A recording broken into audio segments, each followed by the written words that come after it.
But the fly in the ointment, if I can call it that, is that this does become another nuclear war. It's hard not to think about Nagasaki, Hiroshima, Absolutely. and think, oh my God, how Absolutely. are we returning to this? Absolutely. So it is unbelievable that humanity is in this position, and yet it's real. Could there one day be a nuclear war? Of course. It's been a constant risk ever since the first bombs were deployed in the 40s and 50s. We are in a dangerous new nuclear age, according to a growing number of world leaders. The signs aren't just in Russia's threats to use its nuclear arsenal or China's steady buildup of its number of nuclear weapons. The signs are also plain to see in one sentence that was somewhat buried in an otherwise dull strategic document released last month by the Trump administration. Today, international and political editor Peter Hartcher on Donald Trump's nuclear ambitions and why Australia must begin thinking about acquiring its own nuclear weapons.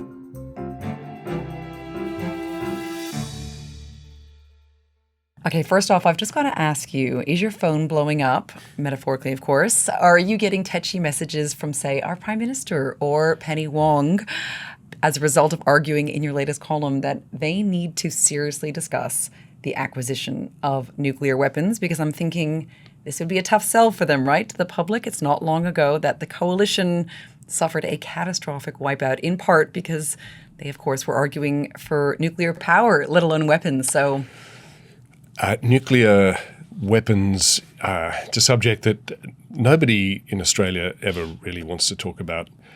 And we've sheltered under the American nuclear umbrella since the 1960s. So we've not had the problem of having to think about it. But now the times have changed, and responsible leaders everywhere are talking about it, thinking about it. Chances are Albanese, Penny Wong will do their very best to run away from the subject. Nobody wants to hear about it. And let's acknowledge at the outset, we are entering the realm of the unthinkable. And the shocking, because that's what nuclear weapons are. Well, that's it. We've certainly seen a lot of commentary about this. I think the New York Times said we're entering a new nuclear age. So let's launch in. Why do you argue that Australia does need to seriously consider the acquisition of nuclear weapons? Well, there's a couple of factors. One is the level of risk has gone up. So that's primarily China, which has launched a breakneck speed of armament with nuclear weapons in a way they never have. They're deploying hundreds more. But the level of reassurance has gone way, way down. Two things have happened. One is that the US nuclear umbrella, which notionally at least sheltered all US allies around the world, is no longer. Nobody looks at Trump and thinks this is a man who will protect our country, even if it puts his own country at risk of nuclear attack, because that's the essential equation at the basis of the whole concept of an American nuclear umbrella, or extended deterrence, as they call it. And one after another, countries, US allies, other US allies are realizing this and even talking about it openly. Last week, the Chancellor of Germany, Friedrich Merz, approached the French leader, Emmanuel Macron, to ask whether Germany, now that Germany no longer has any confidence in the US, could perhaps shelter under the French nuclear umbrella, because the French have never trusted the US and have always maintained their own nuclear capability, as have the Brits.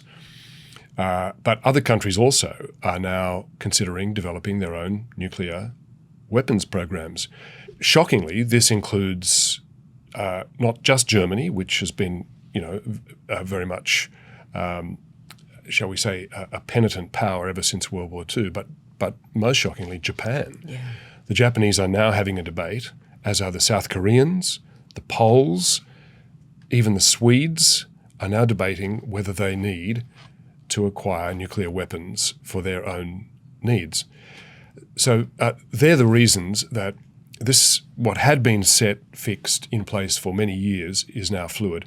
And the final factor is something that just happened, another factor that's just happened this month, which is that the last START treaty, which was a treaty between the US and Russia, restraining the two of them in the number of nuclear weapons that they would build, hold, deploy expired.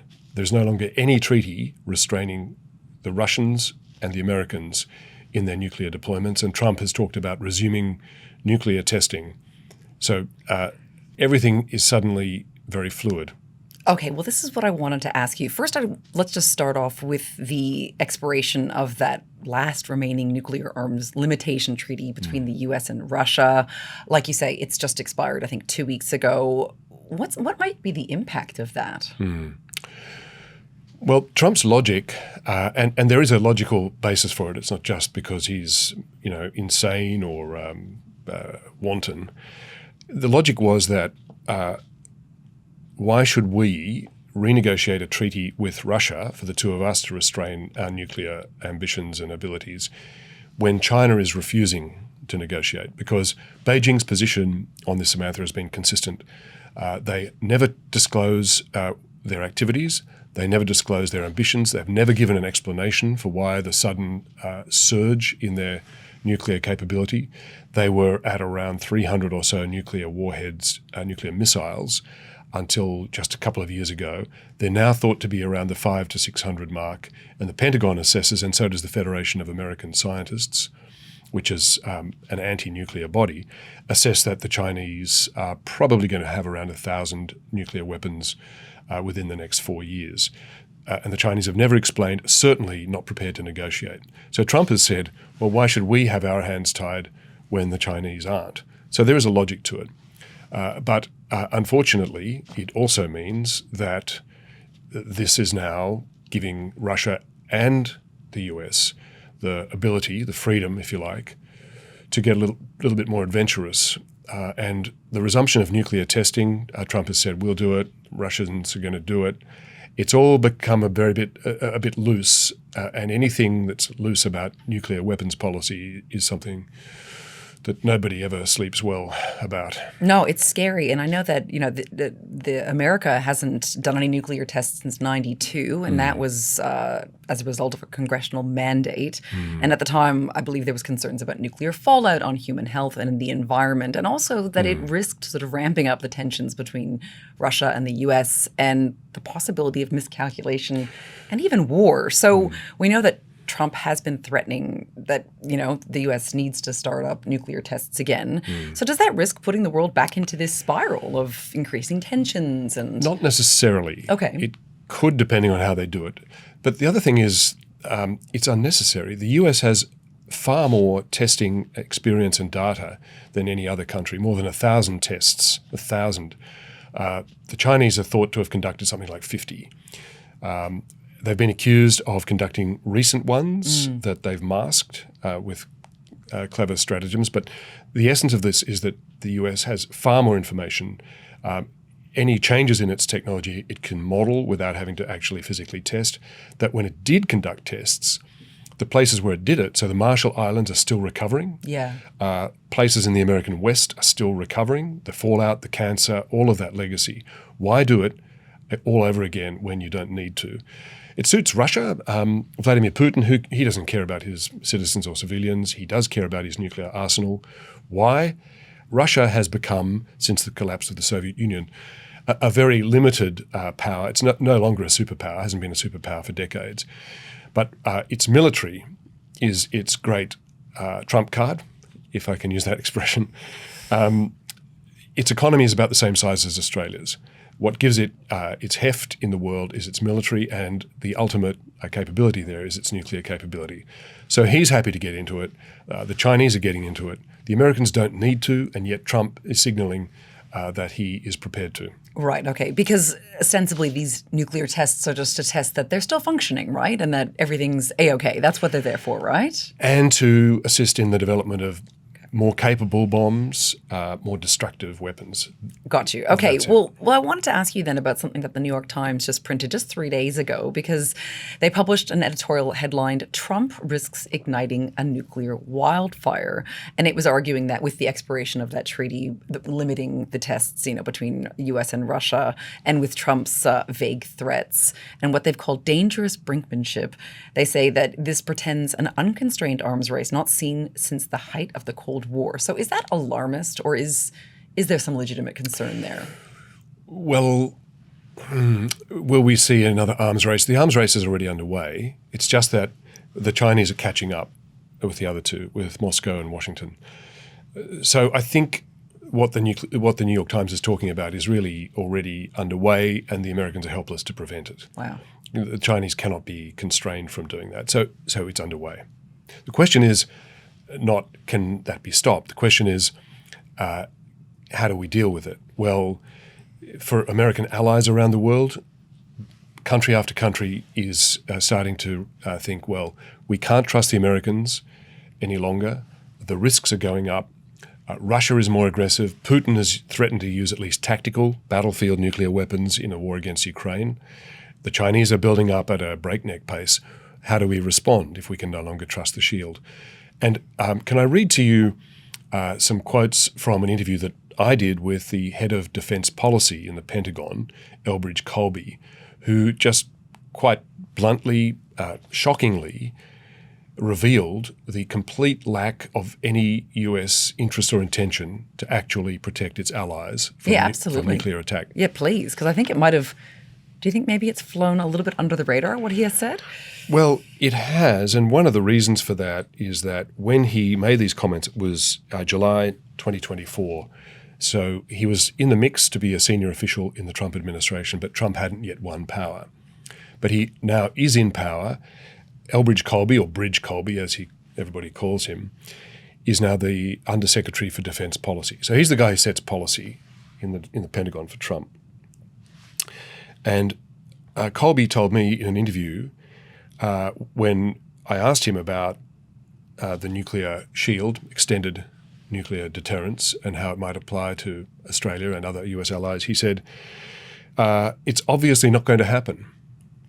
I don't think there's any way that the American president would actually risk losing, like 5 American cities, because of something that North Korea did, because the stakes are too low for Americans. You know, and this is Colby still continuing, you know, there are no fallout shelters in Seattle. There are no civil defense drills, right?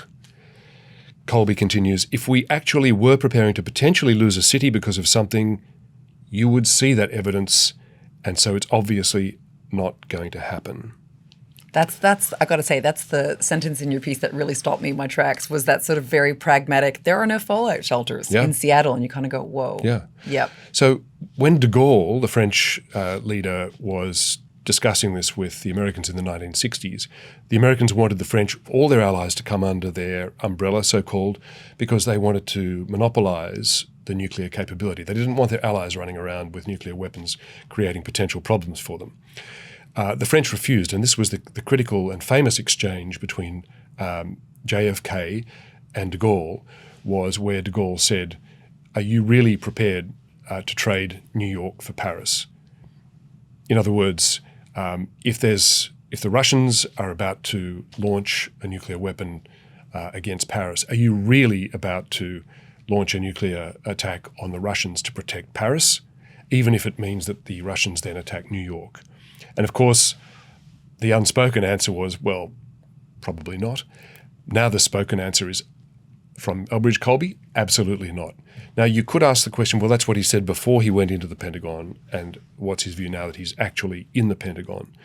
And the answer is that the national security strategy, or correction, national defense strategy that the administration published last month carries through without that blatant rejection of any concept that the US would ever protect an ally from nuclear attack. But it's there in the form that extended deterrence is not mentioned, and it usually has been in the past in defense strategy documents published by the US. And there's a key line about allies are required to take primary responsibility for their own defense. So we can read between the lines that Colby has not changed his view. And he is the principal author of the US National Defense Strategy. In other words, Australia et al. Just chuff off. Exactly. Make your own way. But it doesn't suit, you talked about Albanese, Penny Wong, it doesn't suit any Australian politician to bring this up because people are uneasy about it. They don't want to talk about it. We'd rather just go about our daily business and pretend it's not happening. Okay, well, this brings me to my next question, because you've already mentioned that, among U.S. NATO allies that are now discussing, acquiring their own nukes, there's Germany, there's Poland, and there's Sweden, and shockingly, like you say, even Japan hasn't ruled out these discussions, which is incredible, given that, like you've written, they're the only nation ever to endure nuclear attack. So tell me if I've got it right from my reading of your piece, are we perhaps late to the realization, that is us in Australia, that we need to discuss this, given that so many other countries have already begun what you call the, quote, long-standing taboo and daring to speak the N-word? Well, we were early and we're also late. We were early because in the 1960s, the Australian government had an active debate about this, and the then Prime Minister John Gorton in the late 60s decided Australia should have nuclear weapons. He tried to organise buying them from the British, who weren't interested in selling them, and the Americans. And he decided that Australia did need its own capability, that it would start building a nuclear reactor, and it did start. The concrete footings are still there in Jervis Bay on the New South Wales coast. But when Gorton left power, so did that idea and that ambition. And Australia then very sort of smugly fitted in under the US umbrella. And then, in this great act of principled hypocrisy, if I can call it that, Australia became one of the leaders of the anti-nuclear movement around the world, and one of the leaders in promoting and signing and ratifying the Nuclear Non-Proliferation Treaty from the 90s until very recently. And yet, all this while, we're sheltering under the US extended deterrence umbrella. So it was completely hypocritical, but it was principled, and it was also somewhat idealistic. So we were early, but now partly because of the Nuclear Non-Proliferation Treaty that Australia has been a stalwart advocate for, and partly because we just don't want to talk about this stuff, Australia is late to it. What are we going to do about it? In some of the secret conversations within the federal government, in departments, this subject is being talked about, but you will never hear it in public. Okay. Well, you've brought this into the public domain now, and I guess just it's part of our job. It right? is definitely our job, and I guess so you've walked us through the risks are growing. Russia reportedly conducted tests to put a nuclear weapon into space. That's something apparently they've been working on. And like you say, U.S. intelligence estimates that China might have 1,000 nuclear weapons by 2030. So obviously, this is a live question. But I have to ask you, especially given what you've just said about, our government's reluctance, they do not want to talk about this. What is the chance that we will ever actually acquire nuclear weapons? You and I have discussed for years now what you derisively call our fantasy subs. We can't even get fantasy subs, nuclear-powered subs, or any other subs from other countries. So how are we going to get our hand on nuclear weapons?